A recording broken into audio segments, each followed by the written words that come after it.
বিসমিল্লাহির রহমানির রহিম। ইউনিট ৫, শিক্ষা মনোবিজ্ঞান। ভূমিকা। মনোবিজ্ঞান সম্পর্কে আমাদের সাধারণের ধারণা খুবই অপ্রতুল। বিজ্ঞানের নাম শুনলেই আমাদের অনেকের মনে হয় না জানি কি ভীষণ জটিল বিষয়। পারতপক্ষে বিজ্ঞান সম্পর্কে আমাদের মধ্যে এক ধরনের ভীতি কাজ করে বলে এরূপ ধারণা জন্মে। তার উপর বিষয়টি যদি হয় মনোবিজ্ঞান, তাহলে তো কথাই নেই।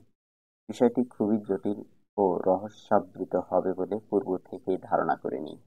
আসলে মনোবিজ্ঞান সম্পর্কে আমাদের সীমাবদ্ধ ধারণা থাকার কারণে এরূপ পরিস্থিতির সৃষ্টি হয়।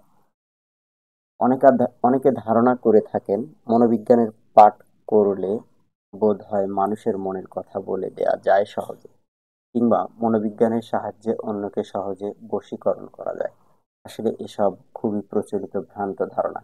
মনোবিজ্ঞান সাইকোলজি শব্দটির উল্লেখ আমরা দেখতে পাই খ্রিস্টীয় দশম শতাব্দীর দিকের সাহিত্য ও দর্শন শাস্ত্রে।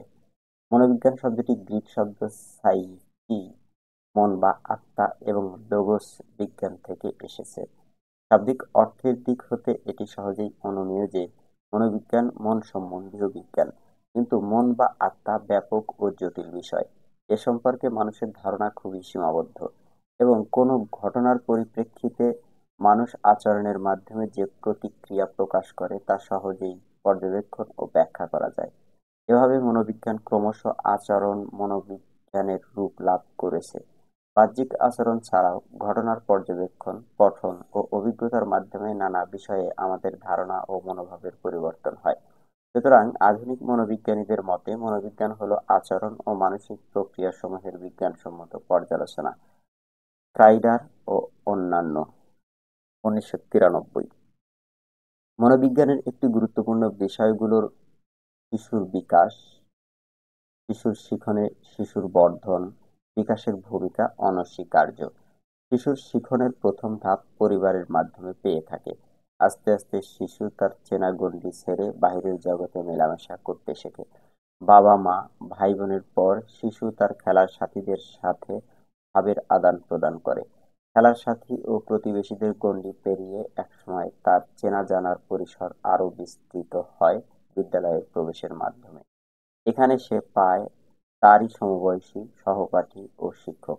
এভাবে সময়ের পরিবর্তনের সাথে সাথে শিশুর জীবনে নানা ধরনের উপাদানের সমাবেশ ঘটে, যা শিশুর শিখনে সহায়ক ভূমিকা রাখে। শিক্ষার্থীবৃন্দ, শিক্ষা মনোবিজ্ঞান কি?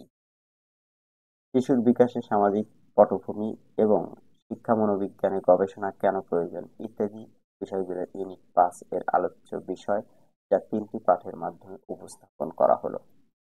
পাঠ ৫-এর ১, শিক্ষা মনোবিজ্ঞান কি? পাঠ ৫-এর ২, গবেষণায় শিক্ষা মনোবিজ্ঞান। পাঠ ৫-এর ৩, বিকাশে সামাজিক পটভূমি, পরিবার, সহপাঠী ও বিদ্যালয়। পাঠ ৫-এর ১, শিক্ষা মনোবিজ্ঞান কি? উদ্দেশ্য: এই পাঠ শেষে আপনি মনোবিজ্ঞান শব্দের উৎপত্তি সম্পর্কে বলতে পারবেন, মনোবিজ্ঞানের পরিধি বর্ণনা করতে পারবেন, শিক্ষা মনোবিজ্ঞানের ধারণা ব্যাখ্যা করতে পারবেন, শিক্ষা মনোবিজ্ঞানের সাথে মনোবিজ্ঞানের অন্যান্য শাখার সম্পর্ক বর্ণনা করতে পারবেন, শিক্ষা মনোবিজ্ঞানের লক্ষ্য ও বিষয়বস্তু বিবৃত করতে পারবেন। মনোবিজ্ঞানের পরিধি। মনোবিজ্ঞানের পরিধি খুবই ব্যাপক। এটি শিশুর দৈহিক, মানসিক, জ্ঞানীয় ও সামাজিক বিকাশ হতে শুরু করে শিল্প-বাণিজ্যে কর্মী নির্বাচন, প্রেষণা, প্রশিক্ষণ ও দক্ষতা মূল্যায়ন, এমনকি সামাজিক শৃঙ্খলা বজায় রাখার জন্য অপরাধী শনাক্তকরণ ও নির্দেশনা প্রদান পর্যন্ত ব্যাপৃত। শিশুর মানসিক বিকাশের জন্য শিশুর বয়স ও আগ্রহের উপর ভিত্তি করে শিক্ষা পাঠ্যক্রম, পাঠ্যবিষয়, শিক্ষণ প্রক্রিয়া, মূল্যায়ন ইত্যাদি ক্ষেত্রে মনোবিজ্ঞানের অবদান অনস্বীকার্য।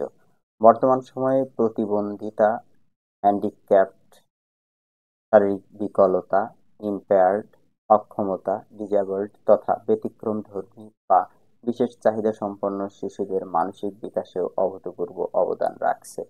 এছাড়াও মনোবিজ্ঞান জ্ঞানের অন্যান্য শাখা যেমন নিউরোসায়েন্স বা স্নায়ুবিজ্ঞান, সমাজবিজ্ঞান, সোশিওলজি, রাষ্ট্রবিজ্ঞান, পলিটিক্যাল সায়েন্স, অর্থনীতি, ইকোনমিক্স ইত্যাদি বিষয়ের গবেষণায় অবদান রাখছে। রোগের সাথে ব্যক্তির আচরণের সম্পর্ক ও প্রতিরোধের জন্য স্বাস্থ্য মনোবিজ্ঞান, হেলথ সাইকোলজি, খেলোয়াড়দের মনোবল ও প্রেরণা বৃদ্ধির জন্য ক্রীড়া মনোবিজ্ঞান, স্পোর্টস সাইকোলজি, বর্তমান সময়ে নতুন অবদান। অপরাধ মনোবিজ্ঞান, ক্রিমিনাল সাইকোলজি, অপরাধীর ইচ্ছা, চিন্তাভাবনা, অভিপ্রায় ও প্রতিক্রিয়া সম্পর্কে ধারণা পেতে সহায়তা করে। শিক্ষা মনোবিজ্ঞান। শিক্ষার কার্যকরী সংজ্ঞায় দেখা যাচ্ছে যে শিক্ষা হলো অভিজ্ঞতা ও অনুশীলনের মাধ্যমে আচরণের ও মানসিক প্রক্রিয়ার অপেক্ষাকৃত কাঙ্ক্ষিত পরিবর্তন। শিক্ষার কার্যকারিতা নির্ভর করে সফল শিখনের উপর। অতএব শিখন প্রক্রিয়া হচ্ছে শিক্ষার একটি অপরিহার্য অংশ। কার্যকরী শিখনের জন্য শুধু শিক্ষণ প্রক্রিয়া জানাই যথেষ্ট নয়। শিক্ষার্থীর ব্যক্তিত্ব, আগ্রহ, শিখন ক্ষমতা যেমনই জানা প্রয়োজন, তেমনি শিক্ষার্থীর শিখনের মূল্যায়ন কিংবা শ্রেণীকক্ষে প্রেরণা প্রদান, শ্রেণী ব্যবস্থাপনা ও বিদ্যালয়ে উদ্ভূত নানা সমস্যা সম্পর্কে জানা ও উদ্ভূত পরিস্থিতি সম্পর্কে নির্দেশনা প্রদান ইত্যাদি বিষয়াদি জানা থাকা প্রয়োজন। আর এসবই শিক্ষা মনোবিজ্ঞানের অন্তর্ভুক্ত। শিক্ষা মনোবিজ্ঞানের সাথে মনোবিজ্ঞানের অন্যান্য শাখার সম্পর্ক। শিক্ষা মনোবিজ্ঞান মূলত মনোবিজ্ঞানের একটি প্রায়োগিক শাখা। মনোবিজ্ঞানের বিভিন্ন শাখা হতে সংগৃহীত তথ্য এবং পদ্ধতি শিক্ষা মনোবিজ্ঞানের ব্যবহার করা হয়ে থাকে। উদাহরণস্বরূপ বলা যায়, শিশু মনোবিজ্ঞান, চাইল্ড সাইকোলজি থেকে শিশুর শারীরিক, আবেগিক, জ্ঞানীয় ও সামাজিক বিকাশ সম্পর্কে সম্যক ধারণা পাওয়া যায়। উক্ত ধারণা শিশুর শিক্ষার পাঠ্যসূচি নির্ধারণ, পঠন পাঠন পদ্ধতি ও মূল্যায়নে ব্যবহার করা হয়। বিমূর্ত বিষয়ের তুলনায় মূর্ত বিষয় শিশুর শিখনকে ফলপ্রসূ ও অনেক বেশি স্থায়ী করে, যা শিক্ষা মনোবিজ্ঞান হতে জানা যায়।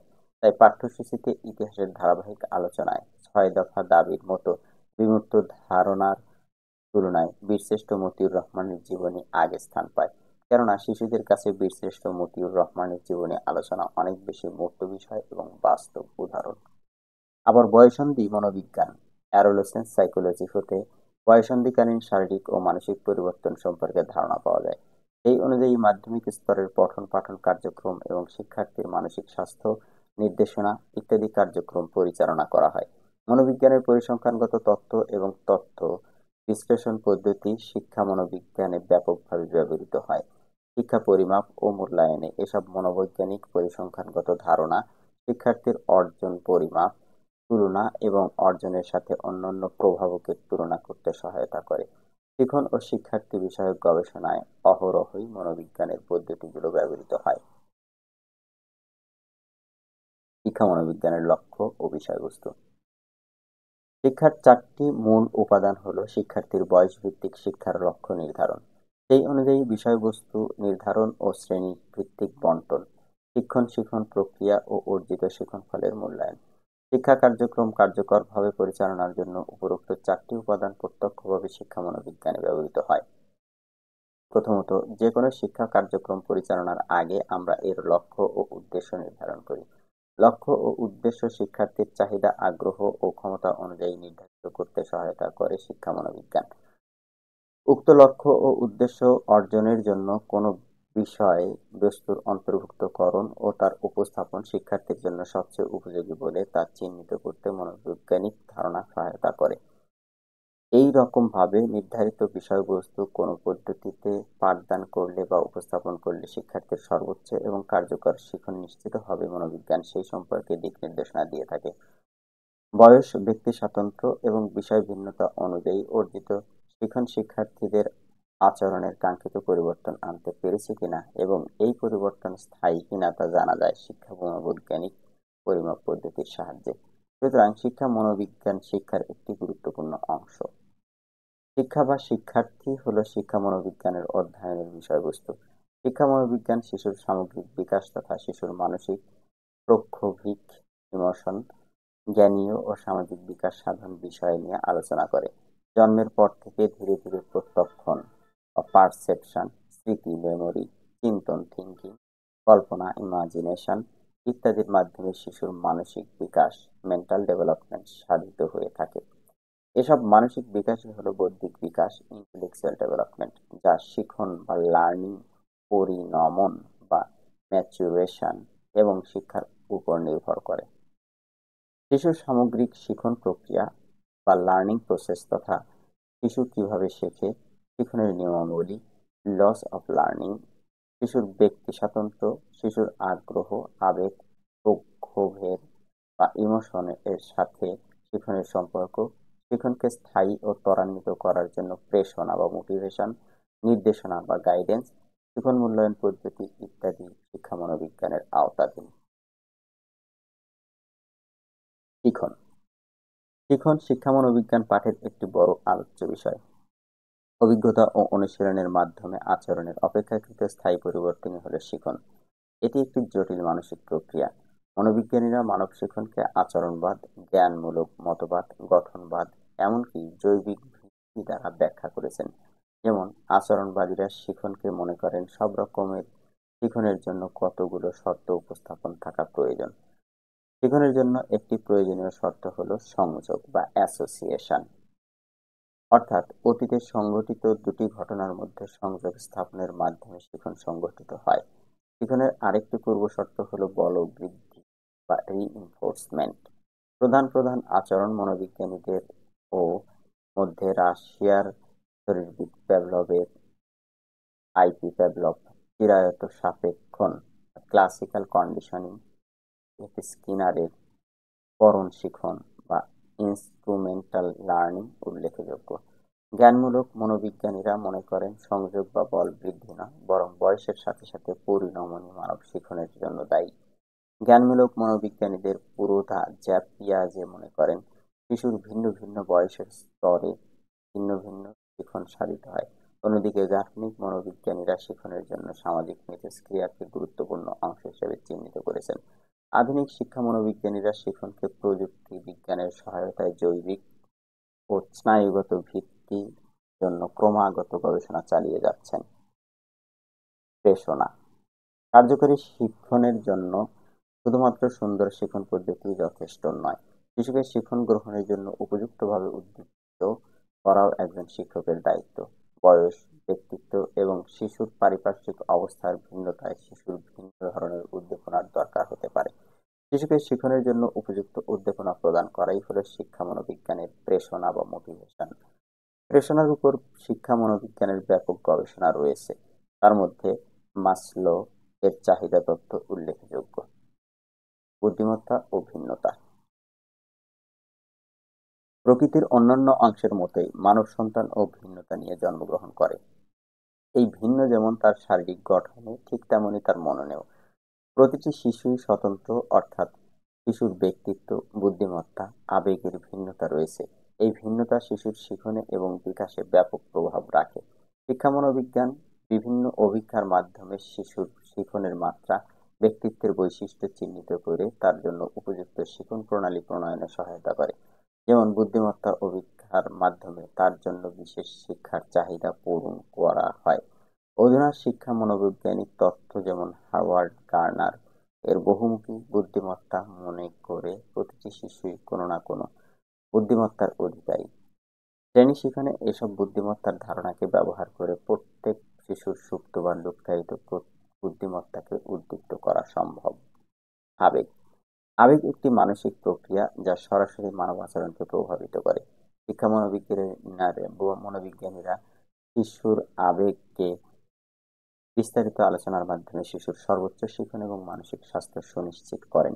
রাগ, দুঃখ, হাসি, কান্না এগুলো মানুষের প্রাথমিক আবেগ। গবেষণায় দেখা গেছে এসব আবেগ শিশুর শিখনের সাথে প্রত্যক্ষভাবে জড়িত।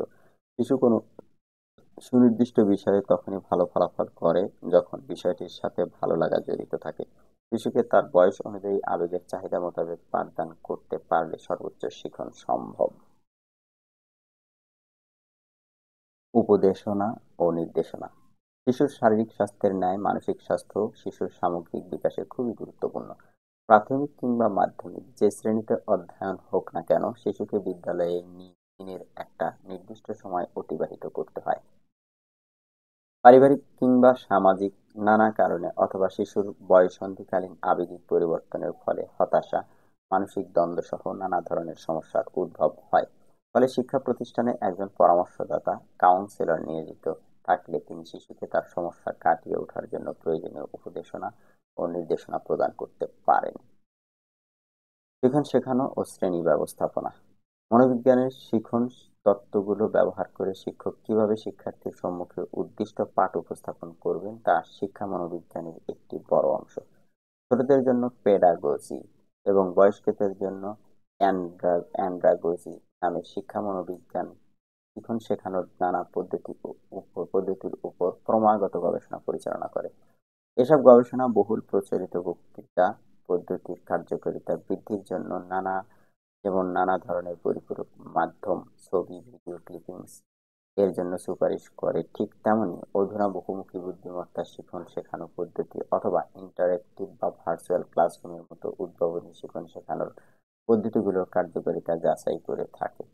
পরিমাপন, পরিমাপ ও মূল্যায়ন শিক্ষা মনোবিজ্ঞানের অত্যন্ত গুরুত্বপূর্ণ অংশ। শিক্ষার্থীদের শিখনে কতটুকু অগ্রসর হলো সেটি তার বয়স দলের সাথে অথবা তার নিজের সাথে তুলনার জন্য উপযুক্ত অভিজ্ঞতা তৈরি করে থাকে। একাডেমিক বিষয়ের সাথে সাথে শিক্ষা মনোবিজ্ঞান শিক্ষার্থীর দক্ষতা, বুদ্ধিমত্তা, প্রবণতা এবং কোনো নির্দিষ্ট বিষয়ে মনোভাব আছে কিনা সেটিও মনোবৈজ্ঞানিক অভিজ্ঞতা তৈরি করে। এসব অভিজ্ঞতার ফলাফলের মাধ্যমে শিক্ষার্থীর দুর্বল দিক চিহ্নিতকরণ, সঠিকভাবে পাঠদান, বিষয় নির্বাচন অথবা দক্ষ বা উপযুক্ত শিক্ষক বা রিসোর্স পার্সনের সেবা প্রদান করা সম্ভব হয়। শিক্ষাক্ষেত্রে প্রতিনিয়ত নতুন নতুন পরিবর্তন সাধিত হয়। ক্রমাগত প্রযুক্তির ব্যবহার, শিক্ষার চাহিদা বৃদ্ধি এবং শিক্ষার বিষয়বস্তুর ব্যাপকতা শিক্ষায় নব নব চ্যালেঞ্জ এর সম্মুখীন করছে। এসব চ্যালেঞ্জ মোকাবেলায় শিক্ষা মনোবিজ্ঞানেও গবেষণা ও উদ্ভাবন অব্যাহত রয়েছে। এভাবে শিক্ষা মনোবিজ্ঞানের পরিধিও আরও বিস্তৃত হচ্ছে। পাঠোত্তর মূল্যায়ন 5-1। বহু নির্বাচনী প্রশ্ন। সাইকোলজি শব্দটি কোন ভাষা থেকে এসেছে? 1-ক, সাইকোলজি শব্দটি গ্রিক থেকে এসেছে। কোনটি শিখন নয়? 2-ক, বাবুই পাখির বাসা বানানো। 3, প্রতিটি শিশুই কোনো না কোনো বুদ্ধিমত্তার অধিকারী, এটি কার অভিমত? 3-ক, জেফ হাওয়ার্ড গার্ডনার। সংক্ষিপ্ত উত্তরমূলক প্রশ্ন। মনোবিজ্ঞানকে আচরণের মনোবিজ্ঞান বলা হয় কেন? 2, বিমূর্ত বিষয়ের তুলনায় মূর্ত বিষয় শিশুর শিখনকে ফলপ্রসূ ও অনেক বেশি স্থায়ী করে, ব্যাখ্যা করুন। 3, শিক্ষা মনোবিজ্ঞান পাঠের প্রধান বিষয়বস্তুগুলো কি? রচনামূলক প্রশ্ন। 1, শিক্ষা মনোবিজ্ঞানের একটি প্রায়োগিক শাখা আলোচনা করুন। শিক্ষার 4টি মূল উপাদানের কার্যকরী প্রয়োগে মনোবিজ্ঞানের ভূমিকা ব্যাখ্যা করুন। পাঠ 5-2, গবেষণায় শিক্ষা মনোবিজ্ঞান। উদ্দেশ্য, এই পাঠ শেষে আপনি শিক্ষা মনোবিজ্ঞানের গবেষণায় ব্যবহৃত পদ্ধতিগুলোর নাম বলতে পারবেন। প্রতিটি পদ্ধতির বৈশিষ্ট্য বর্ণনা করতে পারবেন। গবেষণার পদ্ধতিগুলোর তুলনা করতে পারবেন। গবেষণার ধরন অনুসারে পদ্ধতিগুলোর প্রয়োগ চিহ্নিত করতে পারবেন। শিক্ষা মনোবিজ্ঞানের গবেষণায় ব্যবহৃত পদ্ধতি।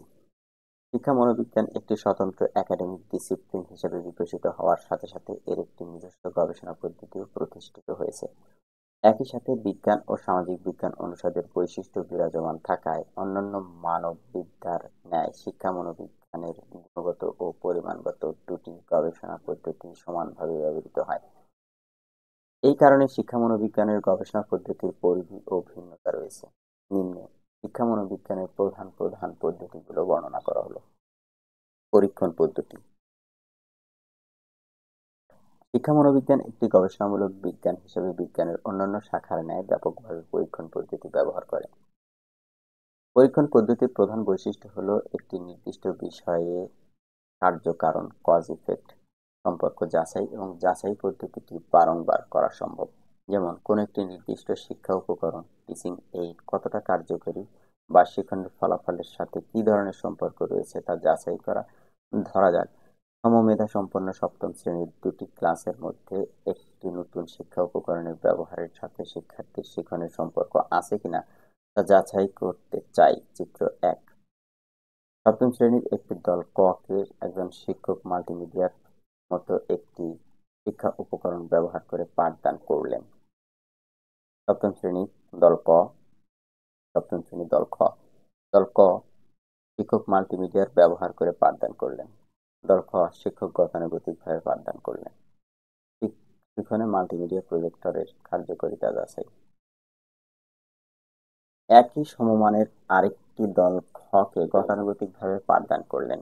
এখানে দল ক পরীক্ষণ দল এক্সপেরিমেন্টাল গ্রুপ ও দল খ নিয়ন্ত্রিত দল বা কন্ট্রোল গ্রুপ 6 মাস পাঠদান শেষে মূল্যায়ন পরীক্ষার ফলাফল দুটিকে তুলনা করলেন।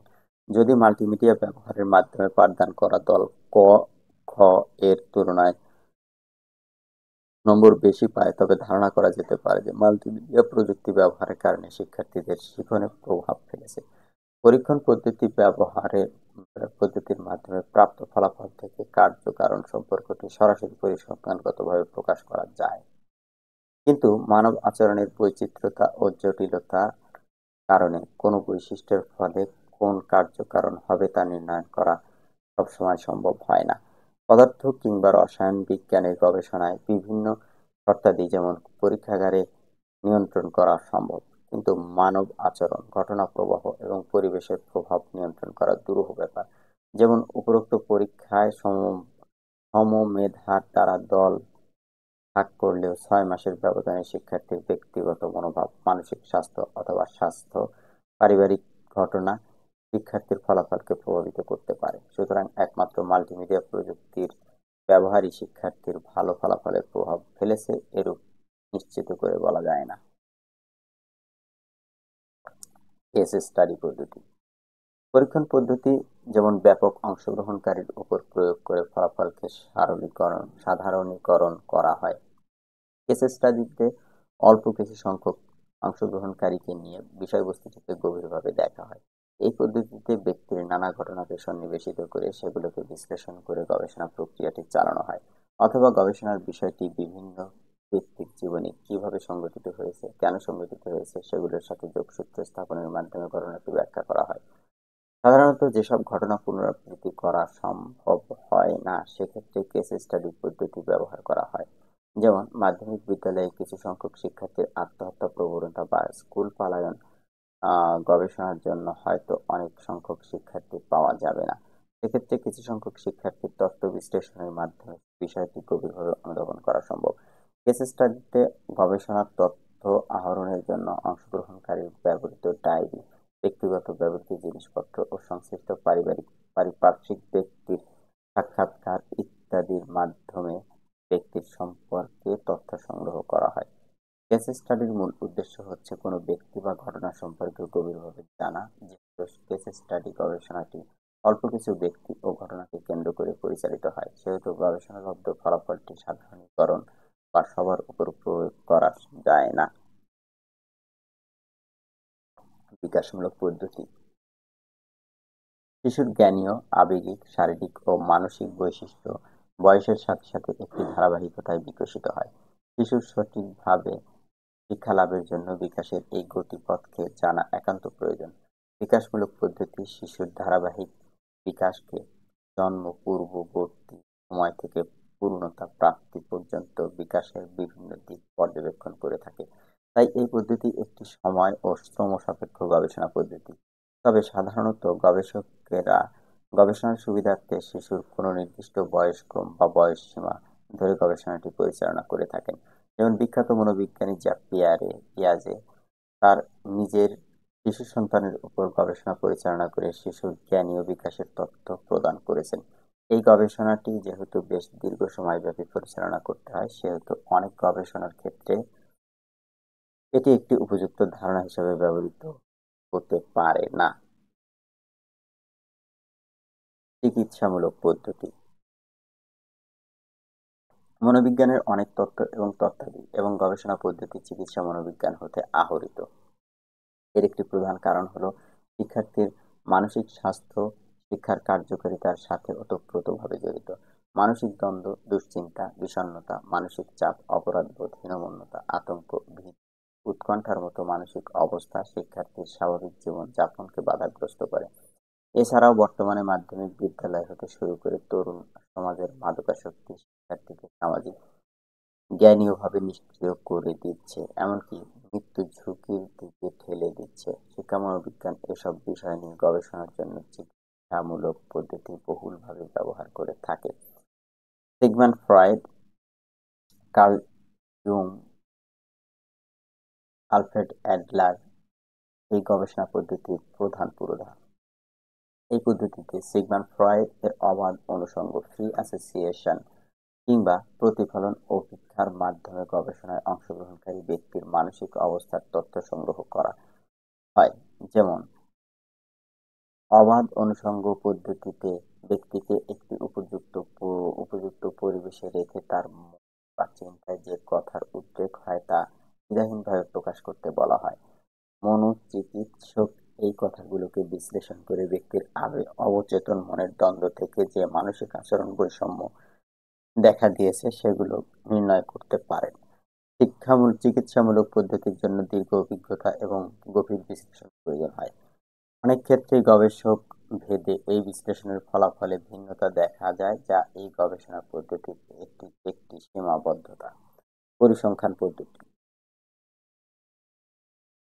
আধুনিক শিক্ষা মনোবিজ্ঞানে পরিসংখ্যানগত তথ্য মনোবৈজ্ঞানিক জ্ঞানের একটি প্রধান উৎস।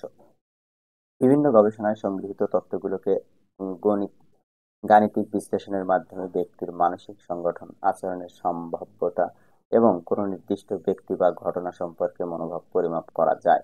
বর্তমানে নিত্য নতুন পরিসংখ্যান পদ্ধতির উদ্ভাবন এবং কম্পিউটার সফটওয়্যারের মাধ্যমে বিশাল পরিমাণ তথ্যকে সূক্ষ্মভাবে বিশ্লেষণ করে ব্যক্তির আচরণের নানা দিকগুলোর মধ্যে সম্পর্ক নির্ণয় করা যায়। সাধারণত কার্য-কারণ বিশ্লেষণ, বিভিন্ন আচরণের মধ্যে সম্পর্ক নির্ণয় অথবা আচরণের পূর্বানুমানের জন্য এই পদ্ধতি ব্যবহার করা হয়। তবে ব্যাপক পরিমাণ তথ্য থাকা সত্ত্বেই কেবল এই পদ্ধতি কার্যকরভাবে ব্যবহার করা যায়। অল্প সংখ্যক তথ্যের পরিসংখ্যানগত বিশ্লেষণে এটি ভালো ফলাফল দেয় না। পাঠোত্তর মূল্যায়ন ৫-২ বহু নির্বাচনী প্রশ্ন ১। কোন গবেষণা পদ্ধতিতে পরীক্ষণ দল ও নিয়ন্ত্রিত দল থাকে? ১ গ পরীক্ষণ পদ্ধতি।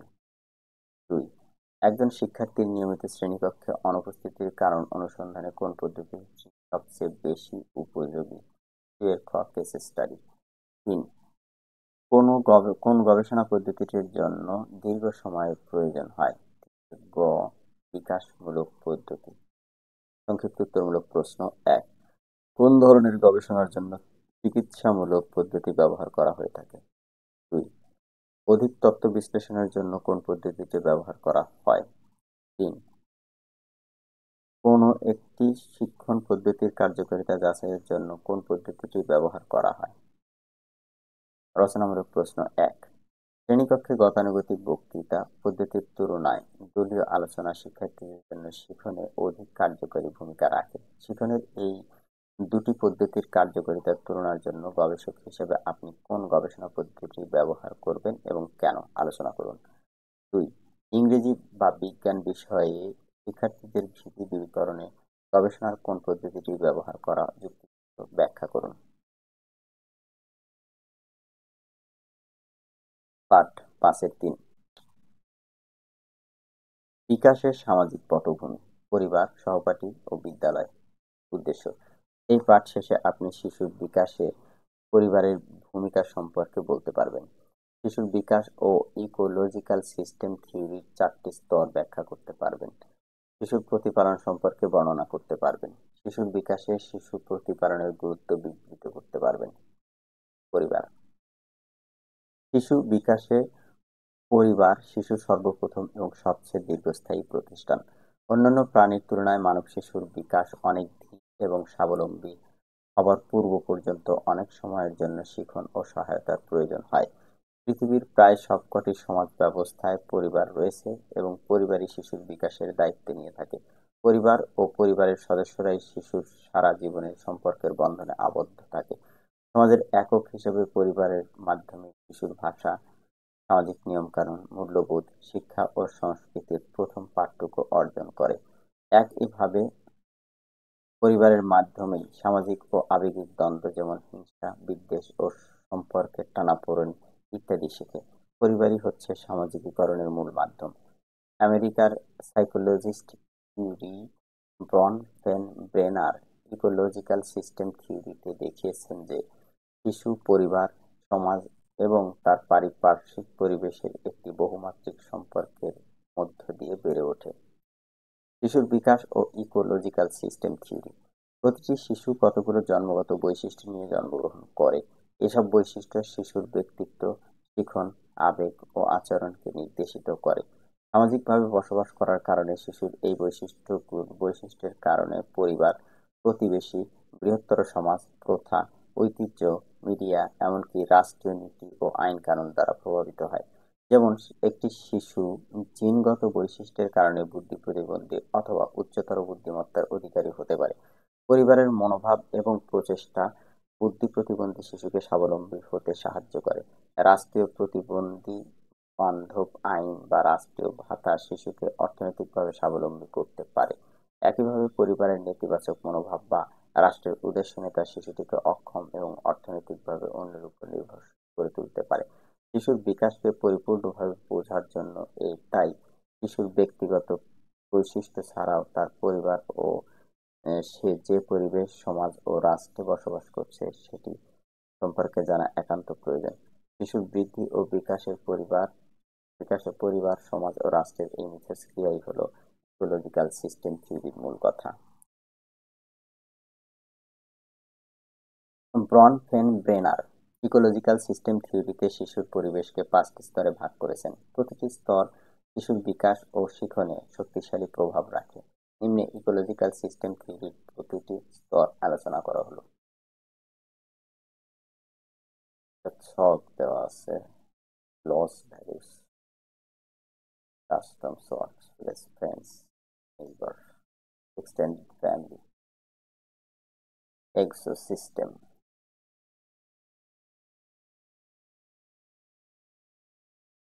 চিত্র 1 ইকোলজিক্যাল সিস্টেম থিওরির 5টি স্তর। উৎস ইন্টারনেট থেকে সংগৃহীত। 1. মাইক্রোসিস্টেম। ব্রনফেন-ব্রেনারের ইকোলজিক্যাল সিস্টেম থিওরির প্রথম স্তর হল মাইক্রোসিস্টেম। শিশু তার সাথে প্রত্যক্ষভাবে জড়িত পরিবারের বাবা-মা, শিশুর প্রতিবেশী, সহপাঠী, শিক্ষক যাদের সংস্পর্শে আসে তাদের নিয়ে এই মাইক্রোসিস্টেম গড়ে ওঠে। সরাসরি শিশুর সংস্পর্শে আসা এই সিস্টেমটিতে শিশু এবং পরিবারের অন্যান্য উপাদানগুলো ক্রমাগত একজন আরেকজনকে প্রভাবিত করে। যেমন শিশু যে ধরনের সহপাঠীদের সংস্পর্শে আসে তাদের ভাষা, চালচলন ও সৌজন্যবোধ শিশুর আচরণে প্রভাব ফেলে। তেমনিভাবে বিদ্যালয় ভেদে শিক্ষকদের মধ্যে অভিজ্ঞতায়, শিক্ষাগত এবং পেশাগত যোগ্যতায় পার্থক্য বা বিভিন্নতা থাকে। শিক্ষকদের ব্যক্তিগত বৈশিষ্ট্য ও আচার-আচরণ শিশুদের শিখনে সরাসরি পার্থক্য নিয়ে আসে। একইভাবে শিশুর নিজের আচরণ, রেসপন্স শিশুর সংস্পর্শে আসা সহপাঠীকেও প্রভাবিত করে। একজন রাগান্বিত শিক্ষার্থীর সাথে বয়স্ক অভিভাবক কিংবা সহপাঠীর যে আচরণের বহিঃপ্রকাশ ঘটে, একজন শান্ত শিক্ষার্থীর সাথে ভিন্ন আচরণ করবে। মেসোসিস্টেম। ব্রনফেন-ব্রেনারের দ্বিতীয় স্তর হল মেসোসিস্টেম। মাইক্রোসিস্টেমের উপাদানগুলোর পরস্পর সম্পর্ক এবং শিশুর উপর তার প্রভাব হচ্ছে মেসোসিস্টেম। শিশুর সাথে তার পরিবার, শিক্ষক, বিদ্যালয়ের সম্পর্ক শিশুর বিকাশকে যেমন প্রভাবিত করে, তেমনি বিদ্যালয়, পরিবার, প্রতিবেশী, বন্ধু-বান্ধব, সহপাঠী পরস্পরের সম্পর্ক শিশুর বিকাশ ও শিখনে বড় ধরনের প্রভাব রাখে। ব্রনফেন-ব্রেনার মাইক্রোসিস্টেমের এই উপাদানগুলোর সম্পর্ক শিশুর বিকাশকে কিভাবে প্রভাবিত করে তা মেসোসিস্টেম হিসেবে চিহ্নিত করেছেন। শিশুর অভিভাবকের সাথে বিদ্যালয়ের এবং শিক্ষকের সুসম্পর্ক শিশুর মধ্যে ইতিবাচক প্রভাব ফেলে। একইভাবে পরিবারের সাথে শিশুর সহপাঠী, খেলার সাথীদের পরিবারের সাথে পরিচয় ও যোগাযোগ থাকলে পরিবার যেমন জানে তার সন্তান কোথায় কি করছে, তেমনি শিশুকে যে কোনো বিপজ্জনক আচরণ থেকে ঝুঁকিমুক্ত রাখা যায়। 3. এক্সোসিস্টেম। যেসব সামাজিক উপাদান বা প্রতিষ্ঠান সরাসরি শিশুর দৈনন্দিন জীবনের সংস্পর্শে আসে না কিন্তু তাদের কার্যক্রম শিশুর জীবন ও শিক্ষণে পরোক্ষভাবে প্রভাব রাখে সেগুলি এক্সোসিস্টেম। যেমন বিদ্যালয়ের স্কুল ম্যানেজমেন্ট কমিটি অথবা বাবা-মায়ের কর্মস্থলের সঙ্গে শিশুর সরাসরি যোগাযোগ থাকে না, কিন্তু বিদ্যালয় ম্যানেজমেন্ট কমিটি শিক্ষক নিয়োগ, ক্লাস রুটিন প্রণয়ন, পরীক্ষার সময়সূচি প্রণয়ন, ছুটি, বার্ষিক ক্রীড়া প্রতিযোগিতা, সাংস্কৃতিক অনুষ্ঠান ইত্যাদি কার্যক্রম পরিচালনার মাধ্যমে বিদ্যালয়ের স্বাভাবিক শিক্ষণ পরিবেশ নিশ্চিত করে। আবার বাবা মায়ের কর্মস্থলের পরিবেশ যেমন মাতৃত্বকালীন পিতৃত্বকালীন ছুটি, ডে কেয়ার ব্যবস্থা, শিশুর অসুস্থতাজনিত ছুটি, শিশুদের জন্য বিশেষ ভাতার ব্যবস্থা শিশুর প্রতিপালন ও শিক্ষণে গুরুত্বপূর্ণ ভূমিকা রাখে। বাবা মায়ের কর্মস্থলের বারবার পরিবর্তন, কম বেতন, দীর্ঘ কর্মঘণ্টা শিশুর সামাজিক ও আবেগিক বিকাশকে ব্যাহত করতে পারে। একইভাবে জেলা শিক্ষা অফিস, স্থানীয় খেলাধুলার সংস্থা, স্থানীয় পৌরসভার শিশু বান্ধব সুযোগ সুবিধা যেমন পার্ক, খেলাধুলার মাঠ, ব্যায়ামাগার, এক্সেস সিস্টেম হিসেবে শিশুর বিকাশে পরোক্ষভাবে প্রভাব রাখে। ম্যাক্রো সিস্টেম ব্রেন ব্রেন ব্রেনারের সবচেয়ে বাহিরের স্তরটি হলো ম্যাক্রো সিস্টেম। শিশু যে দেশে বসবাস করে সে দেশের আইন কানুন, শিশু নীতি, সাংস্কৃতিক মূল্যবোধ, ঐতিহ্য, সম্পদ ও অর্থনৈতিক অবস্থা শিশুর শিখন ও বিকাশের সাথে যে সম্পর্ক সেটি হলো ম্যাক্রো সিস্টেম। যেমন কোনো দেশের প্রাথমিক শিক্ষা বাধ্যতামূলক কিনা বা কোনো শ্রেণী পর্যন্ত বাধ্যতামূলক এই আইন শিশুদেরকে বিনামূল্যে মৌলিক শিক্ষা অর্জনের সুযোগ করে দেয়। শিশু প্রতিপালনে সরকারি নীতি যেমন মাতৃত্বকালীন ছুটি এবং জাতীয় টিকাদান কর্মসূচি শিশুর দুগ্ধ পানকে দীর্ঘায়িত করে এবং রোগ প্রতিরোধ ও সংক্রমণ থেকে শিশুকে রক্ষা করে। জাতীয় ভিটামিন এ খাওয়ানো কর্মসূচি, জাতীয় প্রতিবন্ধী আইন ও কল্যাণ নীতি, রাষ্ট্রীয় সম্পদের পর্যাপ্ততা অথবা সমবন্টন ওই দেশস্থ শিশুদের বিকাশে গুরুত্বপূর্ণ ভূমিকা রাখে। একটি সম্পদশালী দেশ ওই দেশের শিশুদের শিক্ষার জন্য যে ধরনের ব্যয় বহন করতে পারে। অর্থনৈতিকভাবে পিছিয়ে পড়া দেশ শিশুর মৌলিক চাহিদা মেটাতে চ্যালেঞ্জের সম্মুখীন হয়। ৫. ক্রোনো সিস্টেম। ব্রনফেন-ব্রেনারের মতে, আমাদের চারপাশের পরিবেশ ও তাদের মিথস্ক্রিয়া একটি স্থির বিষয়ে আবদ্ধ নয়, বরং চরম পরিবর্তনশীল। সময়ের পরিবর্তনের সাথে সাথে ঐতিহ্য, আইন, সামাজিক ব্যবস্থা ও সমাজের নানা উপাদান পরিবর্তিত হয়। যেমন একসময় মেয়েদের প্রাথমিক শিক্ষার জন্য বেগম রোকেয়া অনেক সংগ্রাম করেছিলেন। আজকে প্রাথমিক শিক্ষায় মেয়েরা ছেলেদের তুলনায় অনেক এগিয়ে আছে। সময়ের এই পরিবর্তন এ প্রজন্মের মেয়েদের শিক্ষা ও বিকাশকে সাবলীল করেছে। একসময় শিশুর শিক্ষায় শুধু মুখস্থ বিদ্যা প্রচলিত ছিল। আজকের শিশুরা মাল্টিমিডিয়া, ছবি অঙ্কন, শিক্ষা সফর, ইন্টারনেট ব্যবহারের মাধ্যমে বিশ্ব সম্পর্কে অনেক বেশি ওয়াকিবহাল। তেমনি নানা ধরনের সৃজনশীলতা বিকাশের সুযোগ পাচ্ছে। আমরা দেখেছি শিশুর শিক্ষণে সামাজিক ব্যবস্থা কতটা গুরুত্বপূর্ণ। এক্সো সিস্টেম এবং মেসো সিস্টেম শিশুর আনুষ্ঠানিক ব্যবস্থা হিসেবে এবং পরিবার শিশুর আনুষ্ঠানিক ব্যবস্থা হিসেবে ভূমিকা রাখে। বিশেষ করে শিশুর প্রাথমিক বিকাশের সময়কালে এটি প্রধান মাধ্যম হিসেবে কাজ করে। পরিবারে শিশু কিভাবে প্রতিপালিত হচ্ছে তা শিশুর বুদ্ধিবৃত্তিক, সামাজিক ও আবেগিক বিকাশকে প্রভাবিত করে। ডায়ানা বমরাইন্ড প্রি-স্কুলের অভিভাবক শিশুর পরস্পরের মধ্যে মিথস্ক্রিয়ার উপর গবেষণা করেছিলেন। তার গবেষণায় তিনি দেখিয়েছিলেন শিশুর প্রতিপালনের ভিন্নতায় শিশুর আবেগিক ও সামাজিক বিকাশের ব্যাপক পার্থক্য পরিলক্ষিত হয়। তিনি ৪ ধরনের শিশু প্রতিপালনের ধরন দেখিয়েছেন, যথা: ১. গণতান্ত্রিক শিশু প্রতিপালন, অথরিটেটিভ চাইল্ড রিয়ারিং। এক একতান্ত্রিক শিশু প্রতিপালন বা অথরিটারিয়ান চাইল্ড রিয়ারেন্স। ৩. অনুমোদিত শিশু প্রতিপালন, পারমিসিভ চাইল্ড রিয়ারিং। ৪. অবহেলিত শিশু প্রতিপালন, আনইনভলভড চাইল্ড রিয়ারিং। ১. গণতান্ত্রিক শিশু প্রতিপালন। গণতান্ত্রিক শিশু প্রতিপালনটি সর্বোৎকৃষ্ট। এই প্রতিপালন পদ্ধতিতে শিশুরা বাবা মায়ের কাছে সবচেয়ে বেশি গ্রহণযোগ্য। বাবা মা শিশুর প্রতিটি বিষয়ে অংশগ্রহণ করে থাকে।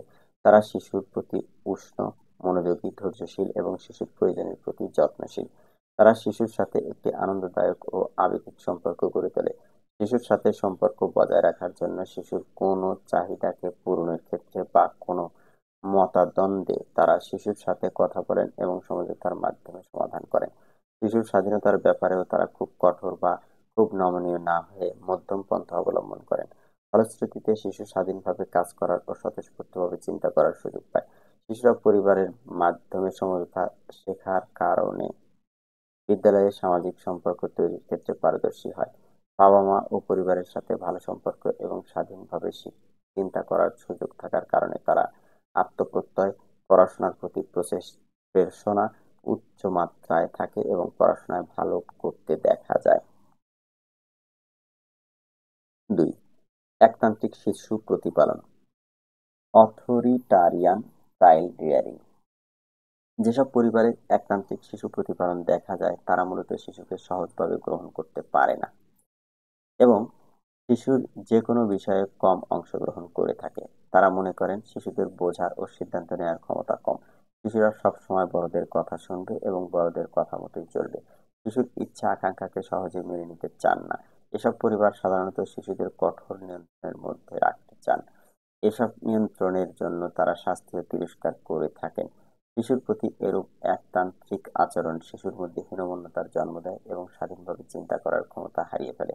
এসব প্রতিপালন বৈশিষ্ট্যের কারণে শিশুর মধ্যে শিখন চর্চা ও বিদ্যালয়ে আচরণের মধ্যে বহিঃপ্রকাশ ঘটে। সামাজিক সম্পর্কের ক্ষেত্রে সে কখনো অত্যন্ত অনুগত, কখনো বা আগ্রাসী মনোভাব প্রদর্শন করে। নিয়ন্ত্রিত আচরণে অভ্যস্ত হওয়ার কারণে বিদ্যালয়ে শিখনে অনেক সময় ভালো ফলাফল প্রদর্শন করলেও সৃজনশীল কাজে সে পারদর্শিতা প্রদর্শন করতে পারে না। 3. অনুমোদিত শিশু প্রতিপালন, পারমিসিভ চাইল্ড রিয়ারিং। কিছু কিছু শিশু প্রতিপালন চর্চায় অভিভাবকরা উষ্ণতা ও গ্রহণযোগ্যতা থাকলেও শিশুর প্রতি তাদের হয় অতি অনুমোদন অথবা অমনোযোগিতা থাকে। তারা হয় সব কাজকে অনুমোদন করেন অথবা শিশুর বিভিন্ন কার্যক্রমে উদাসীন থাকেন। শিশুর প্রতি এই উদাসীনতা অথবা অতিরিক্ত অনুমোদন দেওয়ার কারণ হয় তারা মনে করেন তারা শিশুকে নিয়ন্ত্রণ করতে পারবেন না, নতুবা নিয়ন্ত্রণের প্রয়োজনীয়তা বা সময় নেই। পরিবারে এ ধরনের অনিয়ন্ত্রণ চর্চার কারণে শিশু বিভিন্ন উদ্দীপকে নিজেকে নিয়ন্ত্রণ করতে পারে না। ফলশ্রুতিতে শিশুর আচরণে ও শিখনে নিয়ন্ত্রণহীনতা দেখা দিতে পারে। বিদ্যালয়ে শিশুর শিখনে নিম্নগামিতা বা অপরাধমূলক কর্মকাণ্ডে ঝুঁকে যাওয়ার প্রবণতা দেখা যায়। 4.